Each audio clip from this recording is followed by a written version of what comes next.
దేవుని నామానికి స్తోత్రం. హల్లెలూయా. ప్రభువైన యేసుక్రీస్తు నామములో అందరికీ కూడా మరొకసారి నా హృదయపూర్వకమైన వందనాలు. ఎఫెసీయులకు రాసిన పత్రిక 5వ అధ్యాయం 19వ వచనం. ఒకరినొకడు కీర్తనలతోనూ సంగీతములతోనూ ఆత్మ సంబంధమైన పాటలతోనూ హెచ్చరించుచు మీ హృదయములలో ప్రభువుని గూర్చి పాడుచు కీర్తించుచు మన ప్రభువైన యేసుక్రీస్తు పేరిట సమస్తమును దేవునికి కృతజ్ఞతాస్తుతులు చెల్లించుడి. చూడండి దేవుని వాక్యాన్ని. నిన్నటి దినాన సమయమును పోనీయక అనే మాటని గురించి మాట్లాడుకున్నాం. ఈరోజు ఎలా సమయాన్ని సద్వినియోగం చేసుకోవాలి అనే విషయాన్ని ఇక్కడ అపోస్తలుడైన పౌలు గారు వివరిస్తున్నాడు. సో మన సమయాన్ని పోనివ్వక మనం ఏం చేయాలి? సో ఇక్కడ వాక్యం చెప్తా ఉంది, అంటే ఎలా సమయాన్ని సద్వినియోగం చేసుకోవాలి. నెంబర్ 1, ఒకరినొకడు కీర్తనలతోనూ. ఆమేన్, హల్లెలూయా.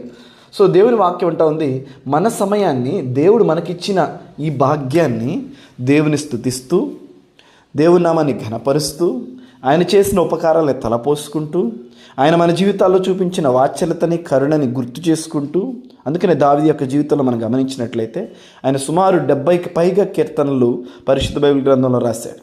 కీర్తనలు అంటే ఏంటి? సో హీ జస్ట్ రిమెంబరింగ్ దేవుడు చేసిన కార్యాలను, దేవుడు చూపించిన వాత్సల్యతను, దేవుడు చూపించిన మంచితనాన్ని తన జీవితాల్లో అంతటినీ కూడా, ఆ సందర్భాలన్నింటినీ కూడా మరలా ఇంటికి వచ్చి ఆయన రిపీట్ చేసుకుంటా ఉన్నాడు. ఆమేన్, హల్లెలూయా. ఒకసారి మనం అందరం కూడా మన దైనందిన జీవితాల్లో దేవుడు చూపిస్తూ ఉన్న విషయాలని మనం ఒకసారి రిపీట్ చేసుకుందామా? ఆయన చూపిస్తూ ఉన్న మంచితనాన్ని, ఆయన చూపిస్తూ ఉన్న ఆశ్చర్యకార్యాలను, ఆయన మన జీవితాల్లో జరిగిస్తున్న అద్భుత ఆశ్చర్యకార్యాలను ఒకసారి మనం జ్ఞప్తికి తెచ్చుకునే వారిగా ఉందామా? ఎందుకంటే సో యెహోవాను స్తుతించుట మనకు మంచిది. దేవుని వాక్యం ఉంటా ఉందండి, మనం ఆయన స్తుతిస్తే అది మనకు మంచిది. ఎలా మంచి? ఏం మంచి? స్తుతిస్తే మంచిది, దాన్ని నమ్మి మనం చేస్తే ఇంకా మంచిది. హల్లెలూయా. సో ఒకరినొకడు కీర్తనలతోనూ, ఆమేన్, హల్లెలూయా, ప్రభువుని గురించి పాడుచూనంట మన సమయాన్ని స్పెండ్ చేసుకోవాలంట.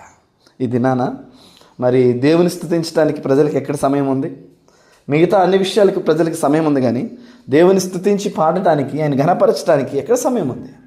ఇంకో బాధాకరమైన విషయం ఏంటంటే, సంఘంలో ప్రజలు ఎదుట ప్రజలు కనపడాలని పాడే వ్యక్తులు ఉన్నారు, కానీ గృహంలో కూర్చొని ప్రభువు చేసిన ఉపకారాలను తలపోసుకుంటూ పాడే వ్యక్తులు ఎవరున్నారు? ప్రార్థించే వ్యక్తులు ఎవరున్నారు? ఈ దినాన మనుషులకు కనపరుచుకోవడం వాళ్ళని కాదు, కానీ మన భక్తి దేవునికి కనపడాలని చేయాలి మన భక్తిని.